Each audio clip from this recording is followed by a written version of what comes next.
Right, hello everybody. This video is not going to be good. It's the first one I've ever made about anything technical. This is the Fordson major tractor. There it is in writing. Diesel E1A, as it's also known. Here's a quick overview of the tractor so that you know which one we're talking about. You'll recognise it. Now, here we are at the back of the thing, and here's the power takeoff. What I'm actually fixing at the moment, and the reason I've got the power takeoff coming off at the back, is I'm fixing a problem which originates under here. There's a sort of a bell shape that goes under here, which is a power takeoff. You see the oil dripping off there, which is where it feeds in. It looks like the shape of a bell, and it fits straight up under there like a big tit. Now, the problem I was having was oil going from the gearbox and into the axle at the back, which is also the hydraulic oil, and vice versa. It was flowing between one and the other. So if I topped up one, the other one would get over full. If you have an over full back axle and hydraulic oil section, it means that the seals in the wheels, I might be able to get in here, there are seals right in there, and I can't get my head in there, so I'm just moving the camera in there. Right at the end of the axle, there are seals which you would have to replace if they get blown, and probably not the end of the world to do it, but not something you want happening all the time and don't want to have to order parts. So I've got this thing off with some very kind help from a man called Dave at Railswood Tractors, who's been brilliant, supplied me the parts at a very good price and has helped me no end on the telephone. And when you try to get that thing off, I'll show you the beast itself. Here it is. This is the sort of bell-shaped housing. Looks like a bit of a strange thing there. And that bolts onto the bottom of the tractor, and there's an oil seal in there. Now the lighting here probably is not going to allow you to see it terribly well, but around this oil seal, around this shaft rather, is the oil seal, which you can just see glittering in there.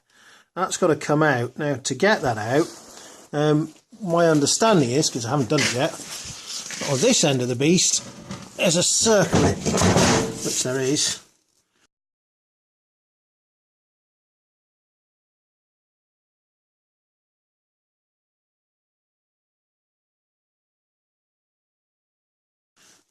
Just around this shaft here, there's a circlip.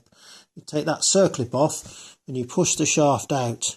As you push the shaft out, apparently the bearing itself will come out of this end of things, which means the oil seal could come with it, and the idea is that's the easiest way to get it out. Personally, I wonder if you could bash it out from the inside, but you can only see inside there. You can only see the bearing when there's light. Actually, you can't see the oil seal itself, which is behind the bearing.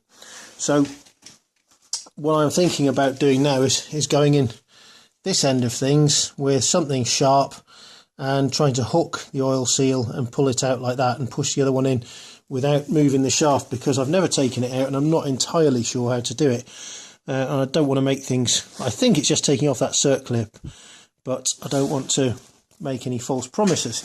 Now, the reason I'm making the video really is because it wasn't all obvious how to get the beast out.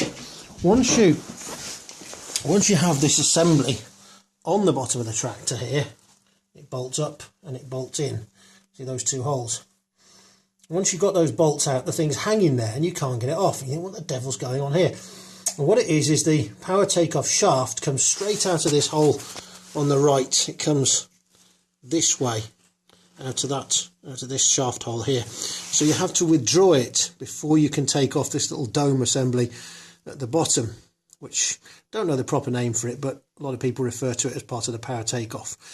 And it is adjusted by this rod, which is hanging down at the moment here, which normally goes into a sort of little piston assembly on the side, which pushes the power takeoff in and out of gear. So to withdraw that shaft, you have to go to the back of the tractor.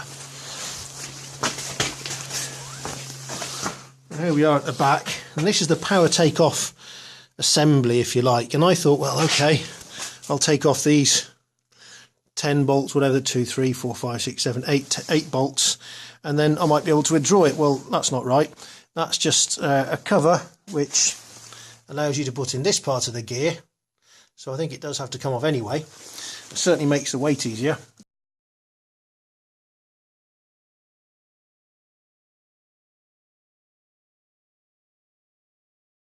But the whole thing comes out. You undo the larger bolts. There's one.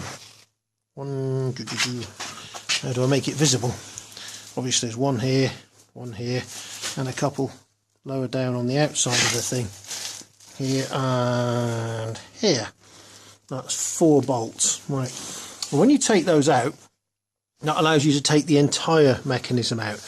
And of course I was scared about pulling it because I thought, well, am I breaking something? Is there something I've got to remove at the other end, a circlip or whatever? Well, there isn't.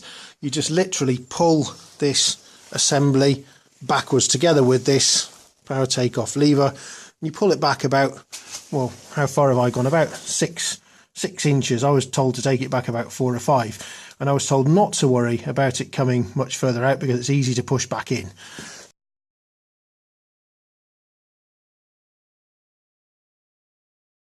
Yeah, one of the reasons I'm making this video is because people have been very kind helping me down the telephone. I'm struggling a little bit out here. The metal's at minus 18 degrees Celsius because the tractor's been out all night in the garage here in Sweden. I'm at about probably minus 10 at the moment, and I can't say my feet are warm.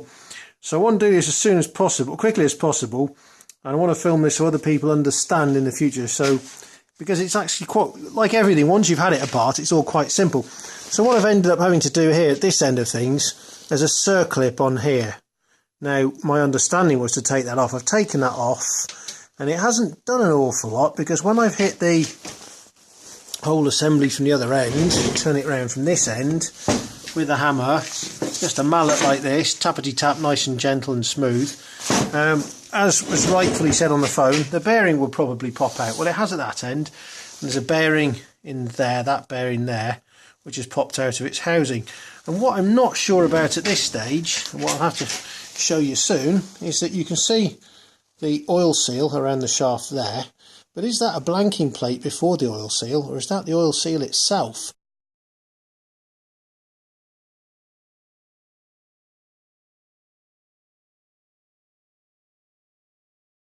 Right, here we go, success. So by tapping with the hammer at this end and pushing the shaft in, I got the shaft to come out with its 2 bearings. There's one bearing that's popped out of where it's housed at the end there, and the other bearing you can see on the tip of my finger there. So they both moved about an inch that way, a little less than an inch. So there's the overview of the piece we're working on. Now this, at this end, is where a blanking plate goes. You can possibly see 4 bolt holes there, so you'd only see a blanking plate when it's in place on the tractor. At this end you will see where this delightful little thing goes, the oil seal, which is the whole point of me working this, trying to get the beast out. So I'll support that there for a minute. Isn't easy. Right, that is where the oil seal goes, around this shaft, and you can see in there where it's supposed to be seated, and the bearing of course comes up towards it from the other side once the bearing is pushed towards the camera.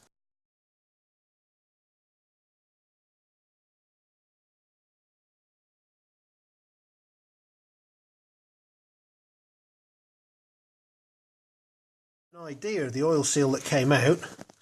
This is the last piece that came out. Now it's over 1 millimetre thick metal. In fact, it's nearly 2.5 millimetres thick, that steel. So if you can't knock it out absolutely in parallel, it's not going to come out. Now the only way I could access it to knock it out was in through here with a chisel and a screwdriver, mostly with a chisel. Let me find the beast to give you an idea. Knocking this way carefully around the cog so as not to damage anything. And of course from the side hole here I was able to get a bit more access and manoeuvring the thing around a little bit, but it took forever. I've never seen an oil seal like this. Normally they come out reasonably easily. I mean, this is huge.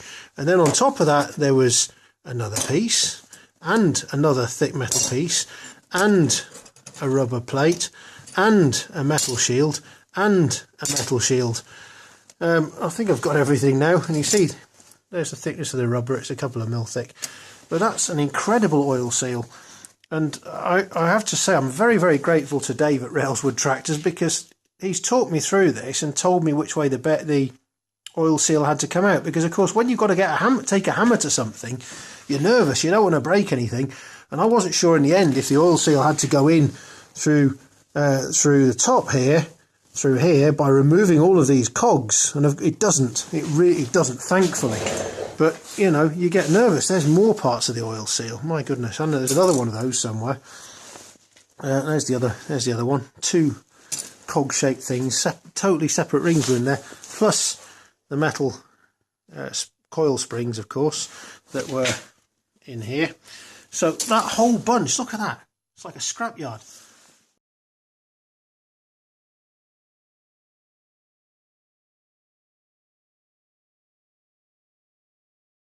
Just to recap, that's where the oil seal goes. It comes out straight towards the camera.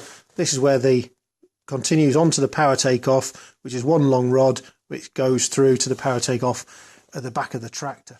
One thing that I should add as well is what the new oil seal looks like. It's quite lightweight, it's quite simple, it's not thick or chunky like the last one, and it should go in nicely. And it goes in this way around so that you've got the flat plate towards you, and it just goes there nicely around the shaft. You push it right in, and you push it in with a drift. You've got to keep it even in parallel with the walls the whole time. That's the art of putting in an oil seal. If you start to go to twist it one way or the other, it'll get caught up and you run the risk of damaging the thing. So you've got to get it absolutely in parallel. Put a little bit of oil all around it first, using a big drift, something nice that will just push it in absolutely in parallel. Tap tap with the hammer slowly and carefully. Once that's done, of course, I can work from the other side. Just knock this bearing and this shaft back in carefully. Those knocked out smoothly. They should knock in smoothly into where they're seated. Obviously I've got a lot of cleaning up to do, because the slightest bit of grit, like one or two bits on here, will stop that process.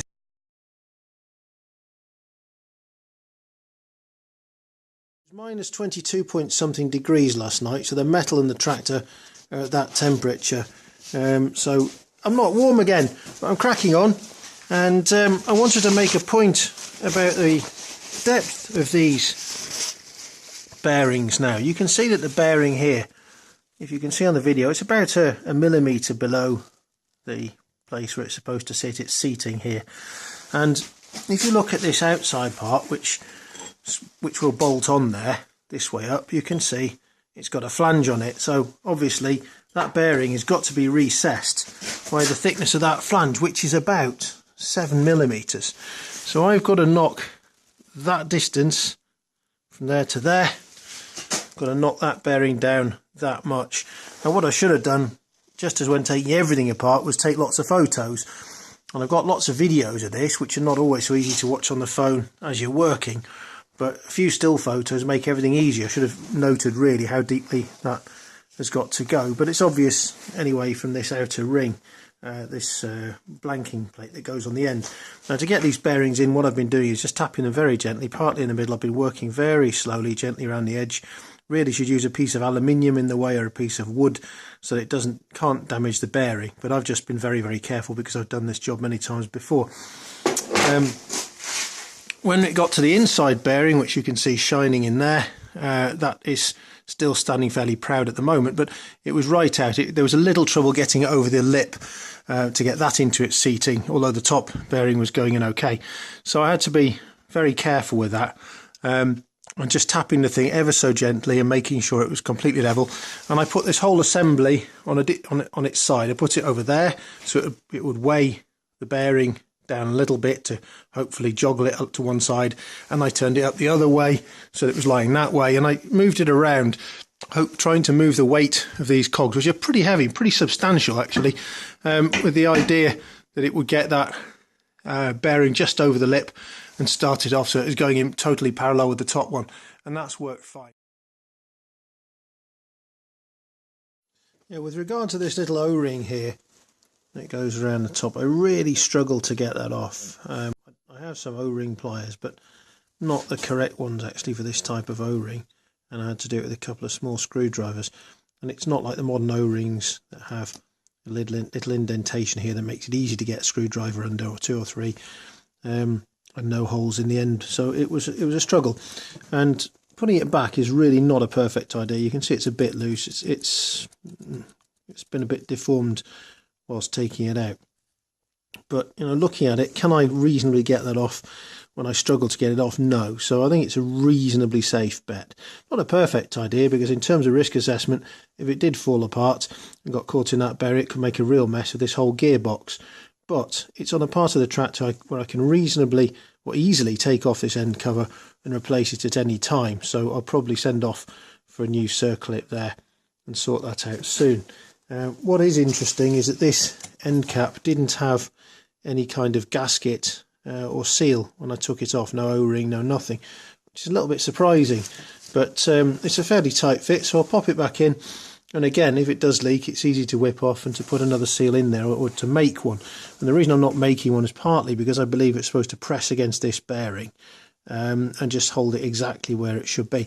And I noticed that as I was knocking this bearing in, you had a sort of a nice easy sound, ding, ding, ding, ding, as it moved ever so slightly with each knock of the hammer.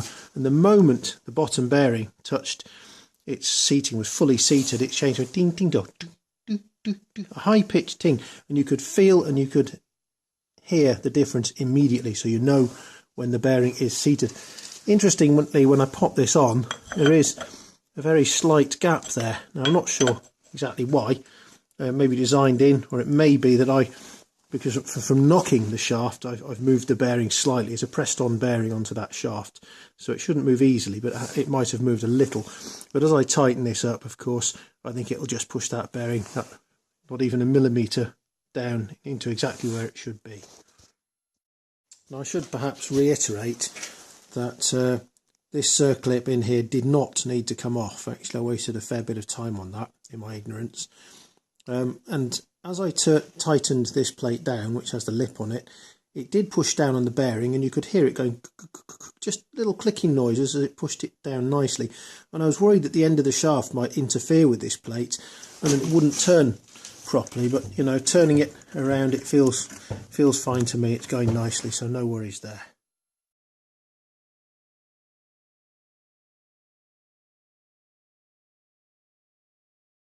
Right, so I've got the oil seal in now. You can see the oil seal there with its little markings around it, and it's gone in just a couple of millimetres under the edge, back to pretty much where the original one was actually. Now, I put that in a way which it shouldn't really. I used a metal drift. I used this fellow here to tap it down very, very carefully all around it. Now, there are some real disadvantages with that. One, you can very easily damage the oil seal if it's not going in absolutely in parallel to. There may be a metal disc in there, and that could get warped. And also, if you cause the slightest damage to the lip around where the oil seal goes in, of course you're going to have trouble getting this one out, but you could completely destroy a new one trying to get it in. So the only reason I'm using that is because it's minus blessed 18 degrees Celsius or something here. I'm not warm and I want to get the job done, and I know what I'm doing. I've done plenty of motorcycle oil bearings before. They're finicky and they're fine things, and this is with utmost care. So it's about knowing what you're doing. I would recommend normally getting a drift, something round, which is going to sit nicely on it, and perhaps putting a piece of cloth over the top so that you get a nice even blow. But even then you can make mistakes. But this is probably the very worst way to do it. There's a bit of metal here which could easily turn over that lip. I haven't damaged it because I was careful. But even using a piece of aluminium, the aluminium being softer than the steel, the aluminium will bend first and not the lip. So that's a sensible way to do it. So having got the oil seal in, we're really nearly at the end of the job, and the only thing that remains to do is to replace that oil seal.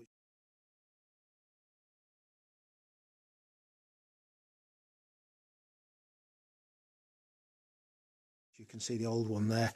Pop in the new one, which Dave told me I'd need straight away. Knew the job inside out, good man. And it's just putting the thing back together in reverse order now, and I don't anticipate any problems at all, other than this is actually jolly heavy. It's a lot heavier than it looks, so you need a jack or preferably another pair of hands as well to manoeuvre it into position. So here I am lying on my back under the tractor now. Well, we've got this housing off the bottom. You can see where it goes into the two holes there. That goes towards the PTO at the back of the tractor. and this is the bottom of the gearbox. You can see in there, there's a good chance here to examine the gears, because when you buy an old tractor, you don't know whether it's worth really fixing up or if bits and pieces are worn inside. But looking at those gears, they look absolutely fine. So I'm quite happy to have this opportunity actually, and this dirty job has been worthwhile. Now, looking at that O-ring, which is now on there, it was actually just slightly bigger than the original one. That might be to do with O-rings going over from imperial to metric sizes, I don't know, but it didn't really matter. It didn't fit over the other part of the housing, which I took the original one off too well. It was loose, but with a little bit of messing about, it was just a little big, but I got it inside that rim so I can offer it up. Now this big old thing, this gear lever for engaging the power takeoff at the back of the tractor, was just hanging on the back here when I showed it on the film. And what I didn't realise is, or I hadn't really thought it through properly because I was messing around with the front, is it just lifts straight off here. The whole thing comes out. This cog's already out. I took it out earlier, but this just lifts right off. Very simple. Now, getting this PTO back in, making sure it was going to meet the splines properly at the front of the tractor underneath. I was worried that I was a bit nervous about pushing it in, thinking it might not meet or I might have to fiddle around with it. But actually, it's very simple, and I'll just taking this out to show you how simple it is. It's just a case of pushing this collar in, wiggling the gear a little bit, and it went in a minute ago. Ha. Let's see. Just tap it in. There we go. Just tap it in bit by bit until she's home. Simple as that. As you can see, there's some sort of seal here made of some old plastic or card. So I'm going to have to make a new paper gasket type thing for that, and also I'm going to have to make a paper gasket to go around this fellow here. There's a paper gasket I've just taken off. Very near to the end of the job now on the old tractor beast. Everything's connected up underneath. There's the cylinder, which has a piece that slides in and out like a little piston here, which connects or disconnects the power takeoff cog inside. So there's just a split pin there and a little, not even a little rivet with a hole in it. You put the split pin through that holds it on. So all very simple. And of course, to test it, all you have to do is take this lever, the power takeoff engage lever, put it in and out of gear a few times, see that it slides nicely. So that looks fine. And around to the back of the tractor, and you can see where the back power takeoff is. And I've bolted on this whole assembly again, just the 4 bolts, the 2 here, one either side at the bottom, and cleaned the thing out carefully. It was a little tricky to get on actually, because a lot of muck falls down at the back here onto the faying faces, and there's a little gasket there, so you don't quite know if bits of sand or grit have fallen down as you're trying to tighten it up. And looking at every job as I do when I finished it, what could I have done better? Well, in this job, I don't think an awful lot. I would have washed, if it had been above 0, of course, I'd have got the jet wash on here and taken away all of the crud from around this area to try to stop anything falling in, because I had a lot of cleaning up to do with the cotton bud and all the rest. And also would have ordered a gasket for this inner gasket for here, and this gasket for here. 2 gaskets really, potentially one for the little side piston that goes on for the power takeoff gear lever as well, only because they're easy enough to make really if you've got the materials lying about, but it's just an extra hassle when I could just throw this gear in and have the job done, and now I can't do it. And of course I did remove the C-clip unnecessarily inside the engine.